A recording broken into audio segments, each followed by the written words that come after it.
mana ada putusan Dewan Etik, lembaga etik membatalkan putusan pengadilan, apalagi ini mahkamah.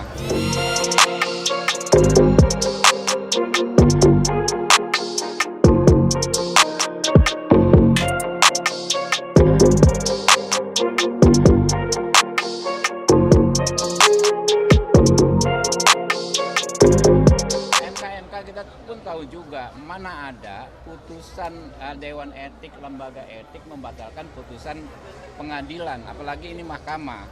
Ya kan nggak ada gitu loh. Kalau soal etika saya pikir juga nggak masuk. Apa yang namanya konflik of interest itu kan nggak berlaku di Mahkamah Konstitusi karena yang dalam pengujian undang-undang dalam PU nggak ada namanya konflik of interest karena yang diuji itu bukan fakta hukum, bukan konflik kepentingan hukum antar orang. Tapi itu adalah erga omnes, peraturan perundang-undangan, norma peraturan perundang-undangan yang mengikat rakyat banyak. Saudara Saldi Isra sendiri, seorang hakim konstitusi menguji pasal, uji materi terkait pasal yang menguntungkan dirinya seorang diri. Pasal 80 sekian di Undang-Undang 7 tahun 2020. Hakim konstitusi yang saat ini menjabat dianggap memenuhi syarat dan berlaku sampai pensiun 70 tahun. Waktu itu dia belum 55 tahun. Dengan pasal tersebut, dia tadinya menjabat 10 tahun bisa menjadi 15 tahun. Iya kan? Dia nggak mundur diri, mundur nggak Saldi Isra waktu itu. Gitu. Apakah jadi hukum konflik of interest? Nggak ada. Gitu loh. Jadi kalau nanti Anwar Usman dipermasalahkan konflik of interest, Saldi Isra harusnya juga dipersoalkan. Lebih parah kalau Anwar Usman cuma terkait dengan anak dari ponakan dari istrinya. Kalau ini dirinya sendiri gitu loh. Dan sudah beberapa kali Mahkamah Konstitusi mengadili perkara tentang Mahkamah Konstitusi sendiri. Apakah konflik of interest?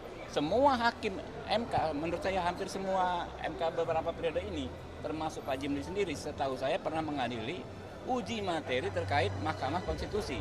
Apakah Pak Jimli sendiri akan dipersalahkan? Kan tidak, betul loh. Jadi itu ya kalau yang lainnya, misalnya mempersoalkan lagi open legal policy, soal perkara pernah didaftar, dicabut, dibatalkan pencabutannya, itu kan masuk dalam materi perkara.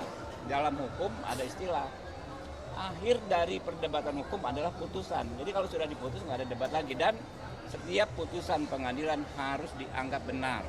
Itu hal mendasar, prinsip mendasar dalam bidang hukum. Jadi kalau pertanyaannya apakah kita khawatir putusan MK dibatalkan, tidak mungkin secara akal sehat, ya, tidak mungkin secara konstitusi.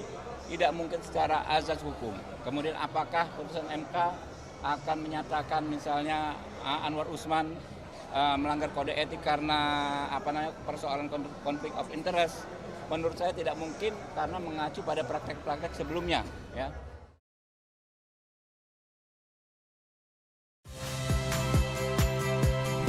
Saya Agin Fridianto. Saksikan terus program-program Kompas TV melalui siaran digital, pay TV, dan media streaming lain. Kompas TV, independen, terpercaya.